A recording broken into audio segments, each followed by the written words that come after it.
Hey everybody, this is Talkative Carl back again for another Deadliest Warrior watch along. Today we're just gonna do just one uh, Deadliest Warrior commentary, and since it's the month of October, I feel compelled to just rather than doing it next year, I feel like it's ideal to do the special episode in season 3, Vampires versus Zombies. It's October 1st as of today, and I feel that it's kind of like perfect opportunity because usually I've been doing like 3 episodes per month. I'm just gonna we're still gonna be doing the others, but I just want to, since we're in October right now, I want to do this episode. I've been wanting to do this episode, hoping to get to this point naturally, but since I didn't start early enough to naturally get to this episode by this month, I'm just going to cut to the chase, get to this episode right now, and from November moving forward, I'll finish up the rest of the Deadliest War episodes. Also, I want to make sure I let you guys know that because I'm just focusing on just one episode for this month, it gives me more time to focus on other movies that I want to do for the month of October. A lot of Halloween themed kind of stuff. I just put up on the channel my review of Dracula Untold and the first Venom movie. I will be getting back to the Batman movie reviews, spoiler reviews, by November moving forward into December. I am still continuing the Spider-Man movies along the way. That's not stopping. But I just got to let you guys know what's happening right now. So tomorrow, it's I'm going to see Venom 2. And when I get back, I will be doing a spoiler review of Venom 2. Next week, don't know which movie I'm going to do next. I might lean towards, because I might have to either, if I'm feeling up to it, triple the amount of movies I'm going to see per week, since most of them are like the streaming services that I have, like Disney Plus, a lot of them on Disney Plus. I think I'm going to do Hocus Pocus in Halloween Town.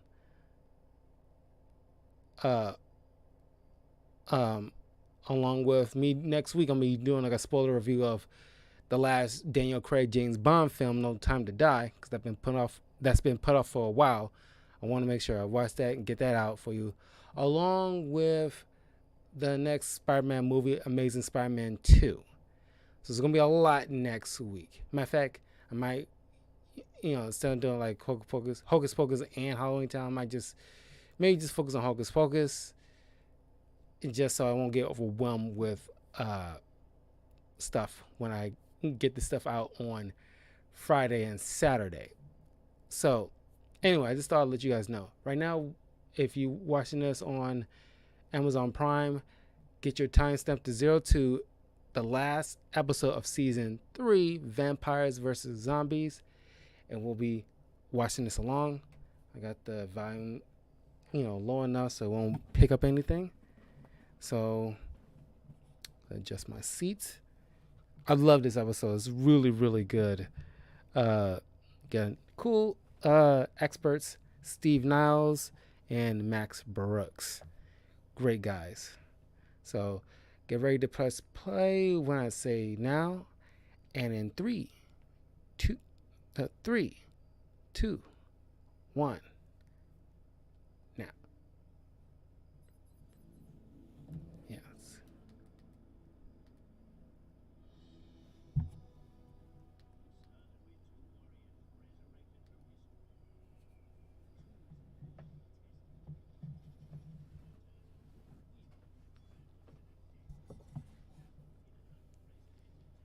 I never would have expected they would have gone uh or do like a special episode like this.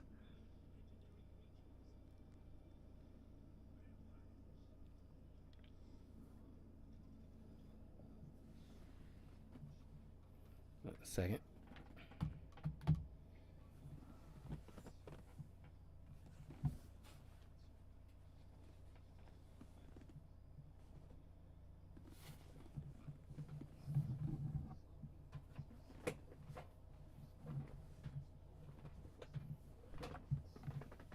Sorry about that.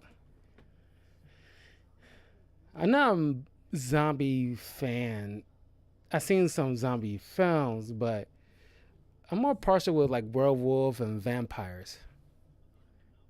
And they utilizing a lot of these experts of focusing on like particular films to represent what modern day vampires and uh, zombies would be. You know, the for zombies, unlike some movies that like to depict like fast moving zombies and uh, or smart zombies. No, like according to Max Brooks, that the classic George Romero Night of the Living Dead are more uh probably the more closest to what we would imagine actual zombies would behave like. And the vampires are for modern times be more close to the Blade films, according to Steve Niles, which would make sense.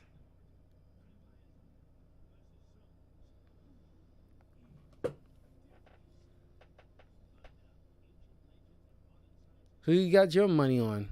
Vampires or the zombies? That's the one thing I didn't like because there used to be a video up on like the Spike TV website when it was, active, where you get like because there was like a moment because it's like a test table for like showing off different points in a particular part of the world of battlefield combat and uh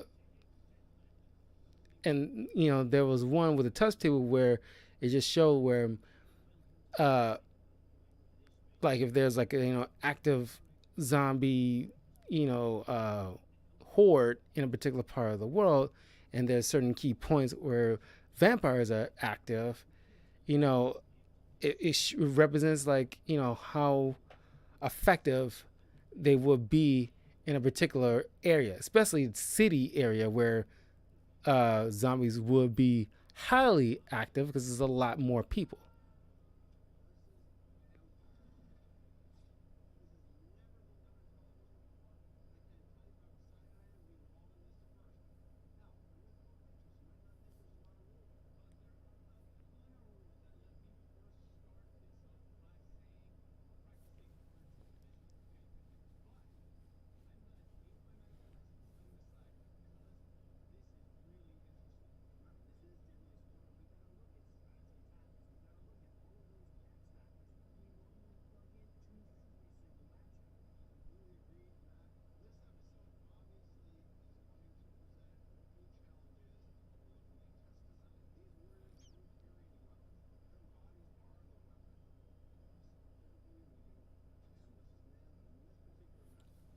Yeah, they have to really focus on because we can't like obviously do one vampire versus one zombie. That's not fair. And zombies fight in a horde, so they have to break down the ratio per vampire per group of zombies.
Yeah, I mean, like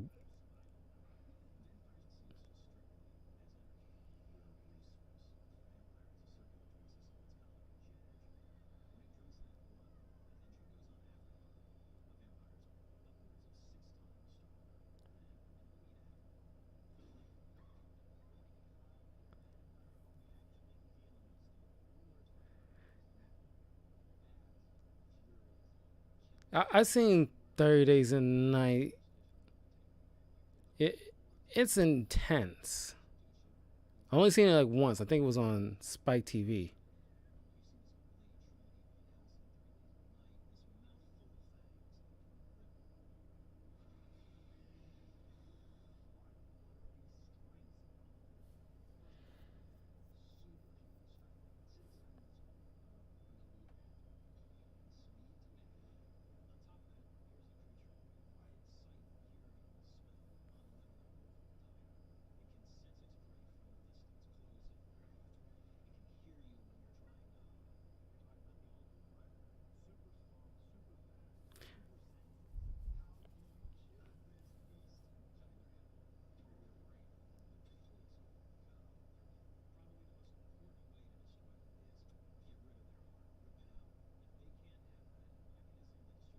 And the grainy shots, uh, in the day to day life of these warriors, I like the way they look. It's kind of like old, just very old classic horror movie type of shots, like you see like in like the old VHS tapes.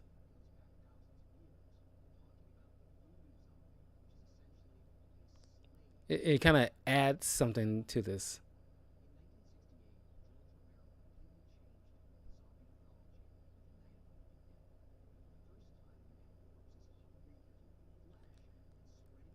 Yeah, I think Night of the Living Dead is probably like, if I have a favorite zombie movie, is Night of the Living Dead. I don't really care about any other zombie movie beyond that. And I seen like The Walking Dead. I I stopped watching after they defeated Negan, but even then it was slowly beginning kind of like boring and boring, and it's like starting to turn into like the same problems The Simpsons has, where it feels like it's just keep going, and it's like, yeah, it's time to. I think it's like they finally wrapping it up maybe in the next season, but it's just like it ran out of steam a long time ago.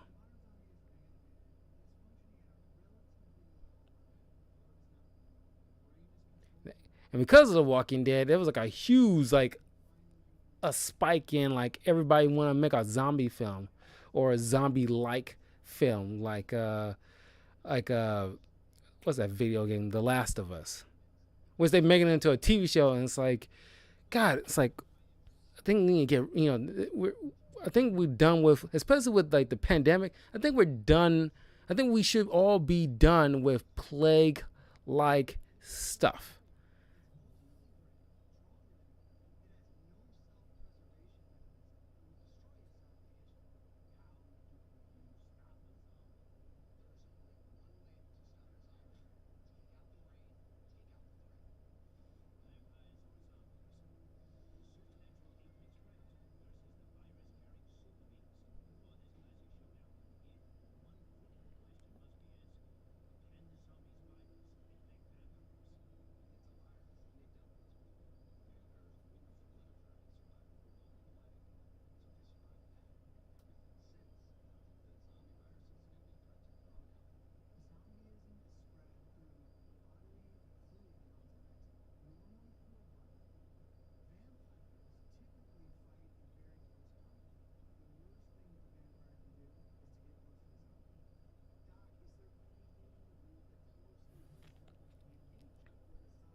Yeah, this is well, they got a lot of people tripped up because I talked to about this.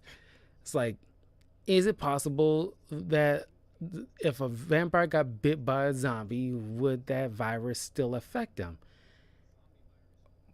By and large, no. At least in my opinion, at least according to this, is like it all depends on mutation.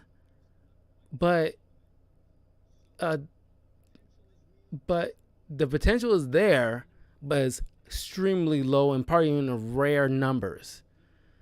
But then again, vampires by and large are living dead. So can a dead thing infect another dead thing? I say no.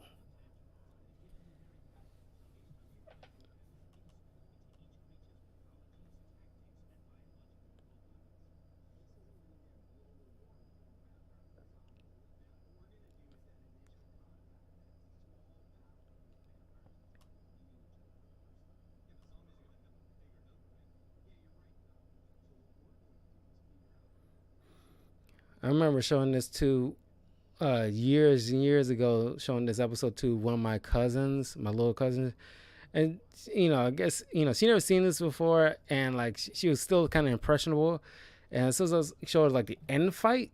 'Cause I didn't show her the whole thing. I showed her the end fight, and said this was like on the news and media, like in like over in Europe, and she got freaked out.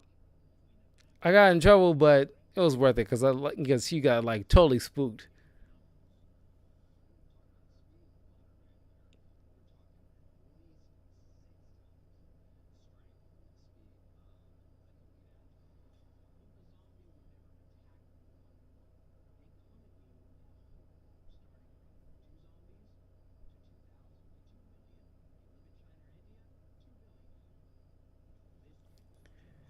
I mean, Max Brooks is funny, but it's not my type of funny, if that makes any sense. I mean, there's some things that, because I see him on Bill Maher, uh, late night show from time to time, and it's like, like he has his funny moments to me, but it's like by and large, it's just maybe his like wit and comedies kind of go over my head, maybe, but just not my type of funny.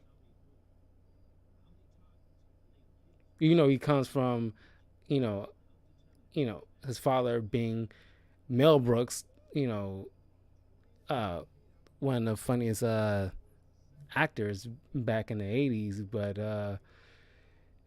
which ironically he directed, Dracula Dead and Loving It, starring Leslie Nielsen. I loved that movie as a kid, but if you hear his stories about like what it was like being raised by him, it's kind of sad. Not like he hates his father or anything like that, but just like it was '80s, and the adults back in the day just like was wilding out.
I mean it's like Steve said, like the threshold for fear and panic to a vampire compared to a normal human person is much wider threshold because human people got a lot to fear as far as like getting hurt. Well, like it's just like Superman. He, you know, in a combat situation, doesn't really have much of a fear of getting seriously hurt. He can afford to pull his punches. He can afford the luxury of like, you know, you know, not being scared. There's times he does, even he feels afraid, but it's much rather a threshold because he got invulnerability, strength, speed, all that other stuff. Compared to somebody like, you know, like in this case, like a zombie is, it's kind of like a robot, and essentially, or a Vision from Marvel. It's like it cannot feel fear at all. All that is just gone. Just the virus just operating the body.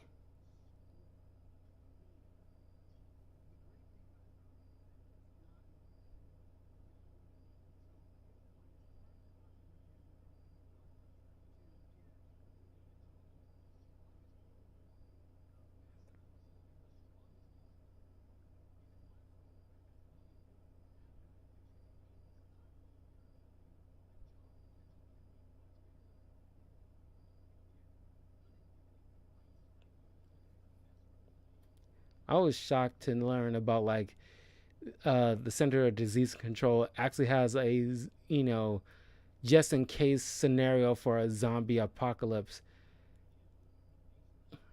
Man, that dog wrangler look ugly as hell. Uh,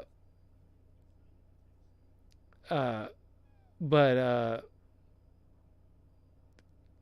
uh, but maybe it's because people who made that policy about like in case of a zombie apocalypse kind of scenario, it's people like around my generation who grew up watching these kind of movies and grew up to be in positions to put policies like that in place and actually take it seriously than any predecessors who might not consider that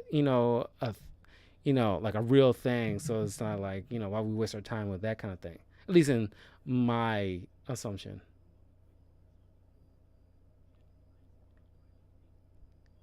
Yeah. So now I know what the bike strength is for a dog. 255 pounds. That's a lot of bite. Good thing Batman had that suit on in Dark Knight when those dogs went out there at the beginning of the film.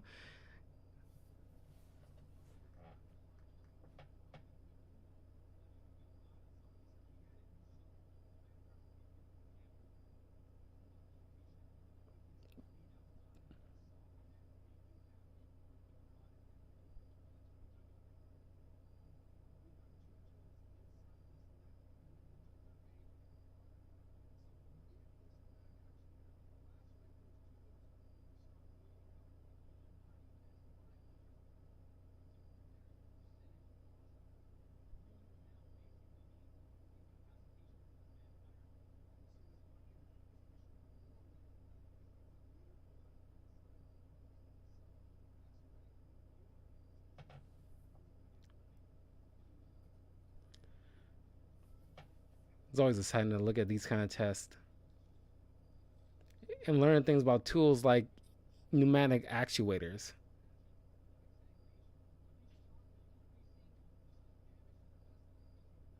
I really want to use that on those dummies.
Yeah, I mean, it's like, I mean, yeah, for a single zombie to bite a person is interesting to know that it'll probably take like 2.5 minutes for it's, a solo zombie to take down an individual.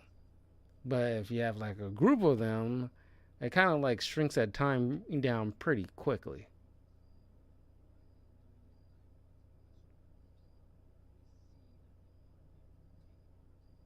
I actually do kind of believe vampires exist in real life. Personally, I actually do. I don't think I'm the only person that actually thinks that it's not like vicious like as Hollywood probably depicts them. At least probably like people. It's probably mostly good of them, and there's probably like a few bad ones, but just not like out there and like well, we don't know. Like maybe like back in the days, it might have been like missing persons and like they turn up missing, and you never see them, kind of thing. You know, trace.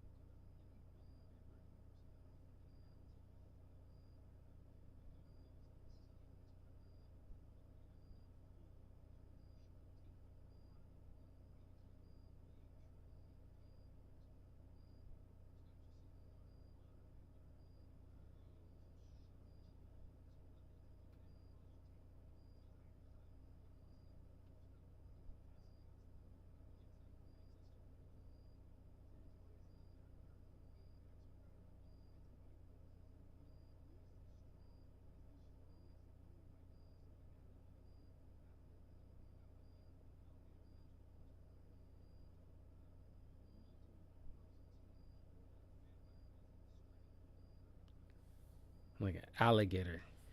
The bite strength of an alligator. Uh, oh my god. I mean, like a vampire bite as strong as that is just like a limb is definitely coming off. It was like no question.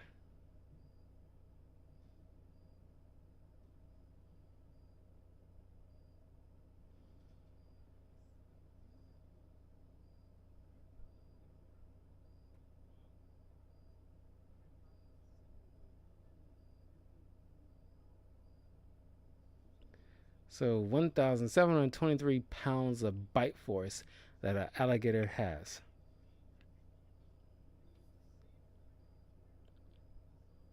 So nearly 1,800.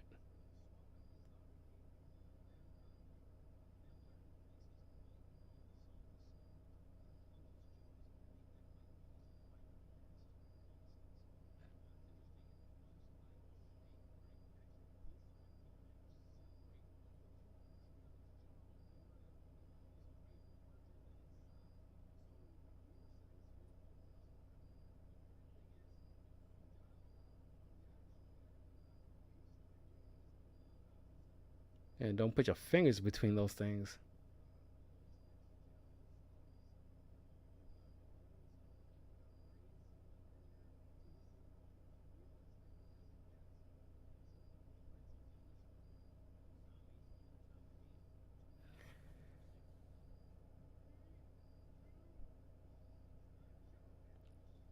Steven now kind of looks like my uncle.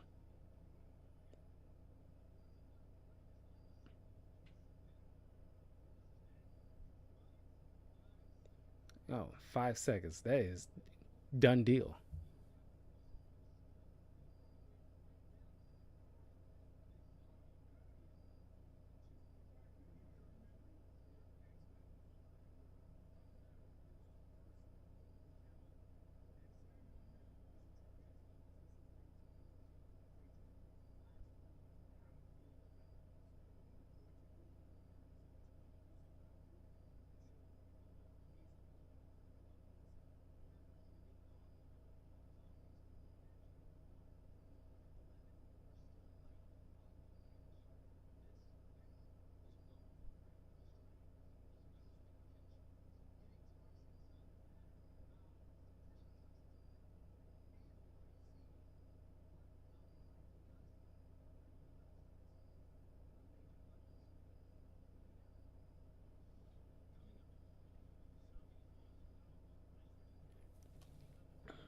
Yeah, I mean, it's like they're really dismissing the fact that it took 2 bites for a vampire to get into a skull, as opposed to 2.5 minutes for one zombie to get through a neck.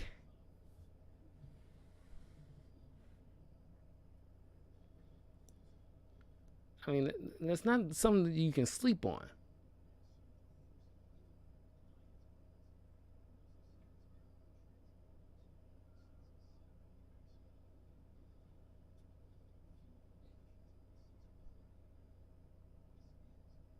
I tried one day to go, or at least thought about going as a vampire on Halloween many years ago, but there was no uh, vampire costume that looked like what they have here in the show. Because I like this one. I could have just gone as Blade, but I didn't think of it at that time. But it's like, I don't know, just like, get like some like prosthetic kind of claws, and the vampire teeth I try to buy wouldn't stay on. It bothered the crap out of me, and I think I wasted like, I don't know, maybe $12 was it on vampire teeth that didn't stay on.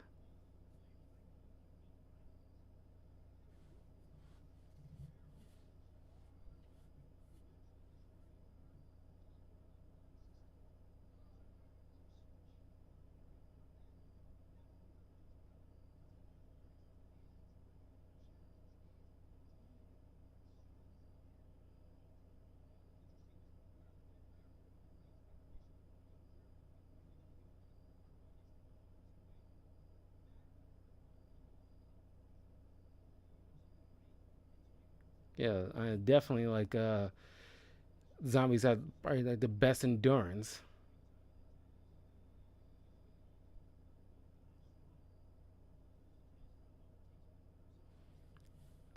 And they're essentially like just man-eating robots.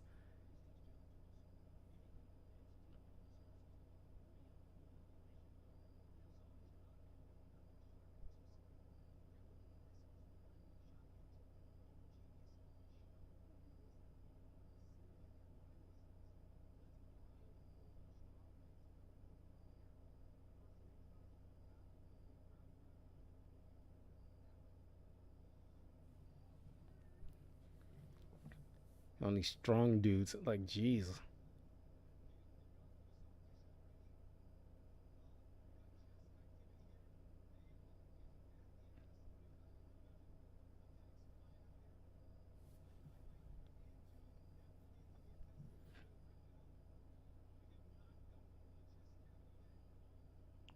Well,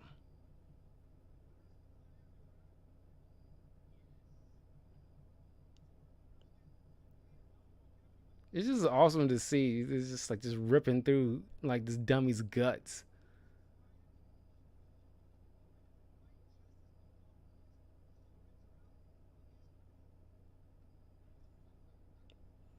It's a shame this show didn't carry on. This is just too good.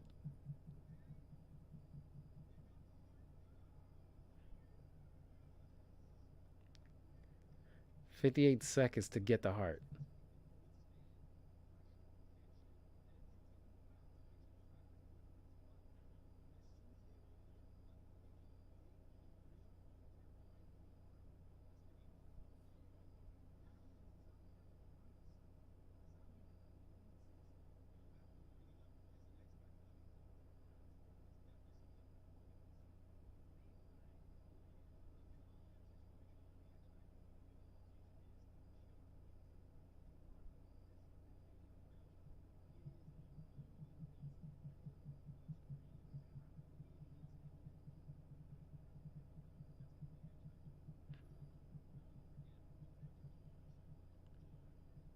Yeah, feeding instinct is like a cool factor for this particular matchup because honestly, uh,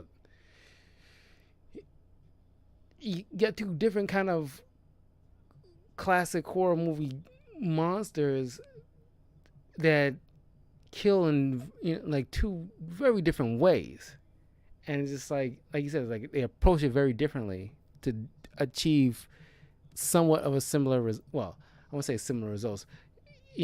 one's a flesh eater, one's a blood drinker. But they have to. But in the end result, it ends in death. But in order to, you know, achieve that objective, they have to do very different things in order to do that. One's is completely, strip you bare, and the other tears open your neck and drains you dry. So it's like, yeah, that's very a very interesting thing, the feeding instinct.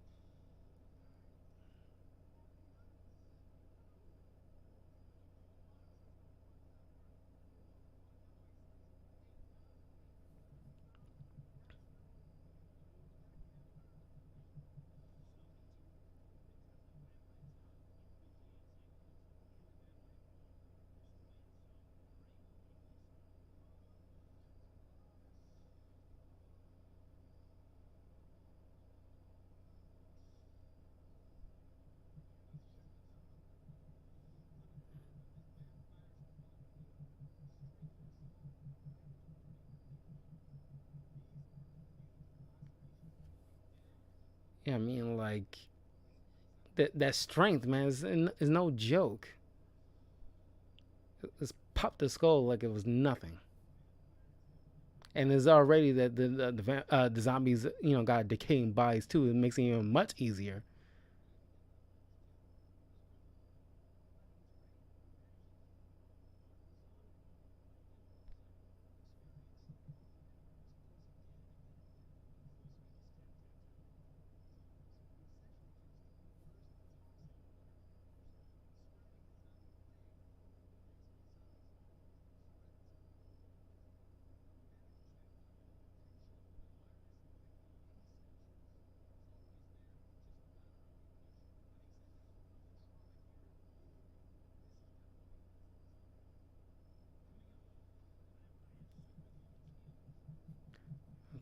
Here come the climax.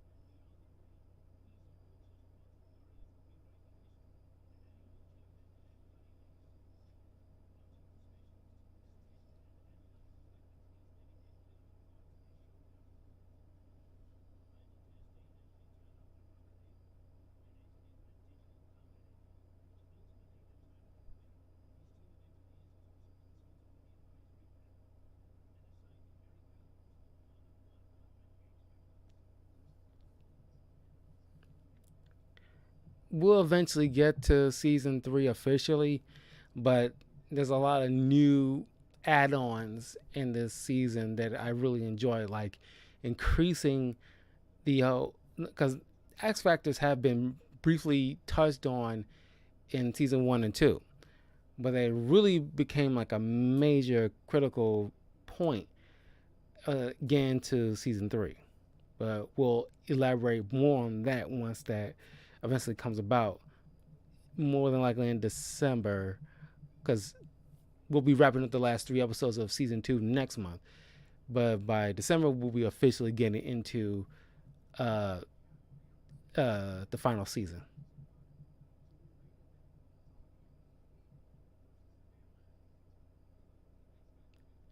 Of the 88 and 82, that's like such a minute difference, but I guess it makes sense that zombies will have higher feeding instinct points, considering they stripped the whole entire thing bare.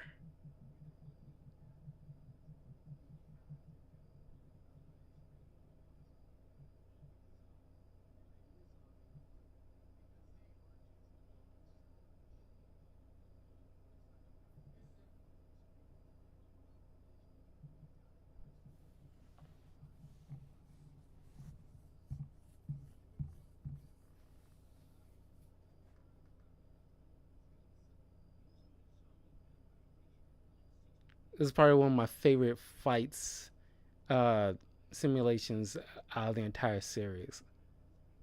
So I'm just gonna be focused on this.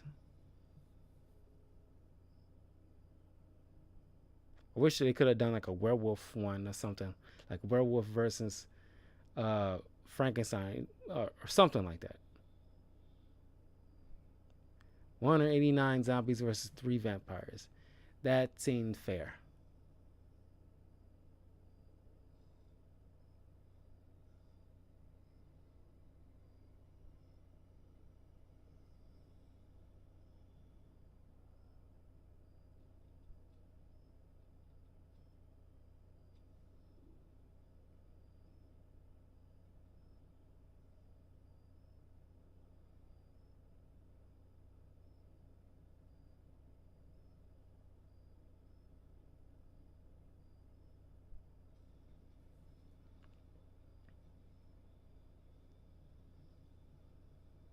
Here we go.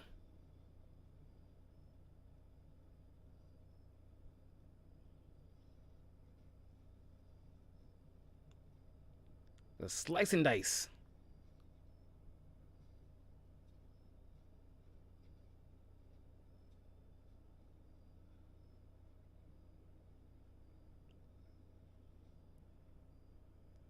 And again, overrun now. Superhuman abilities, but eventually he will get tired.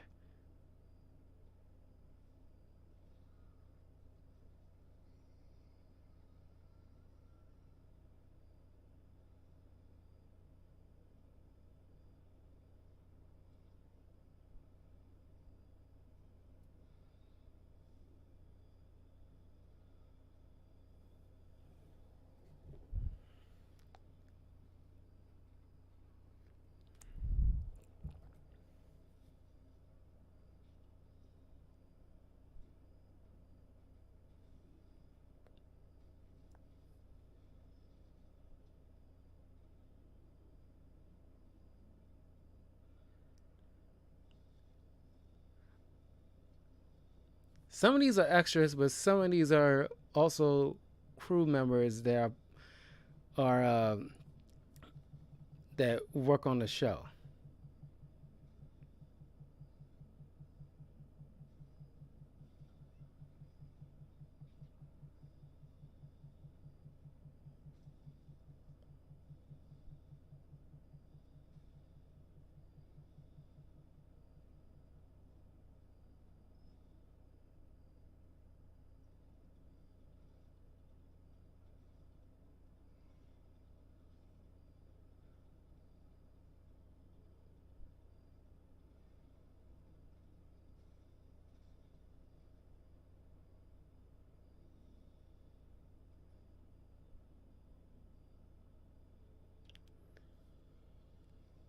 I mean, when I first watched this, the tension was high, to me.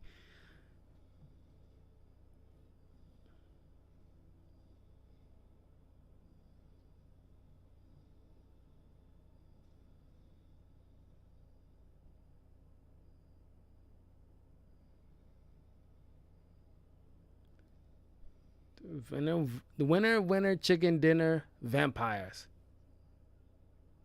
But it's crazy how close it was.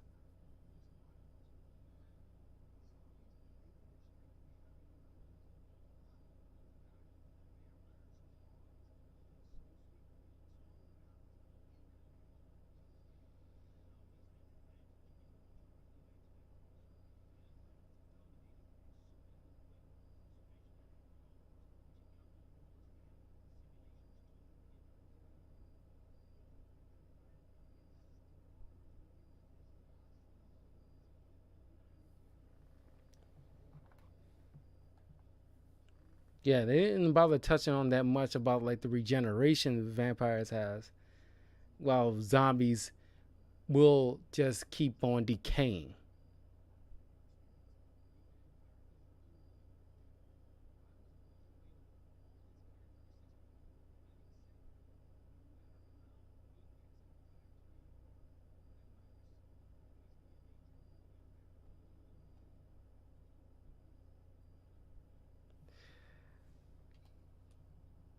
Yeah, I mean, like I said, I mean, you can't ignore the fact that like vampires have superhuman abilities. That kind of negates that. Add on to the fact that they think like human beings too. So that means that not only they have their own uh unique skill set with claws that did account for half of all the kills in the simulation. They can use guns too if they wanted to take out, like, to destroy the brain or whatever of the zombie. But that's just the initial contact. This kind of like would kind of sort of prove that in that kind of realistic fight scenario, overall, in the end, well, especially if humans are fighting side by side with vampires, they tip the scales as far as, like, zombies eventually probably being defeated. But then again, the only advantage truly the zombies had was their numbers. Uh, but eventually, over time, given the fact that limited, I won't say limited humans, but just you know, it's hard to say because it's like, depending on how many humans are in a world, or at least in a particular country or city, eventually, even though maybe like at first, like the rise of zombie will kind of like gross, you know uh compared to humans and or vampires, eventually it's gonna flip the other way, because without more people to infect, then their numbers will dwindle the more they are killed off, which is very simple. I won't say simple, but you gotta be alert and aware of your surroundings, because sometimes those things come up behind you without even you paying attention, or like you're in the thick of it and you're focusing on something that's on in front of you. You're not seeing your surroundings, like with side or behind you, and you easily get bitten, that kind of thing. But I'm so glad the vampires won. I was like on the edge of my seat. I was hoping like vampires would beat these zombies, because you'll want somebody like a vampire to easily, like, clear out zombies, like, clear them out, like tap tap tap tap tap tap, just annihilate them. But that zombie virus is not something to ignore, because I don't know. According to like the Deadliest Warrior Aftermath, when a question was asked, what would a zombie vampire combo look like?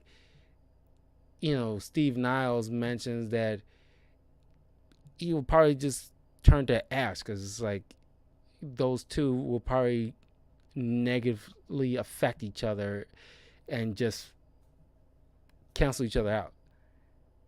But Jeff DeMolin putting like a counterpoint, saying that it could have an opposite effect and make like a more stronger vampire zombie hybrid, where they actually can probably think and have a bit more power behind its attacking capabilities than a zombie would initially. But yeah, that's one of my favorite episodes out of the entire series, right next to Vikings versus Samurai and Jesse James versus Al Capone. But yeah, sorry for just the one episode of Deadliest Warrior this month. I'm gonna be focusing on the some Halloween themed movies. Already started with Dracula Untold. Is uploaded onto the channel. If you like what you see here, please follow me on my Patreon. That's patreon.com/talkativecarl. You can follow me on my other various channels. I do video game walkthroughs on twitch.tv/talkativecarl. You can subscribe to my channels. All the links are in the descriptions. And yeah, I'm gonna start off like playing a little bit of Castlevania Symphony of the Night. So I'm gonna be doing that a little bit later. But I'm gonna play that here and there throughout the month, because it's the only Castlevania game that I actually ever touched as a kid but never finished, because I never understood how the game worked at that time. And now I knew better, but we're just gonna have some fun with it. But yeah, I will see you guys soon. Take care, be safe, and look forward to Venom 2 spoiler review tomorrow. And yeah,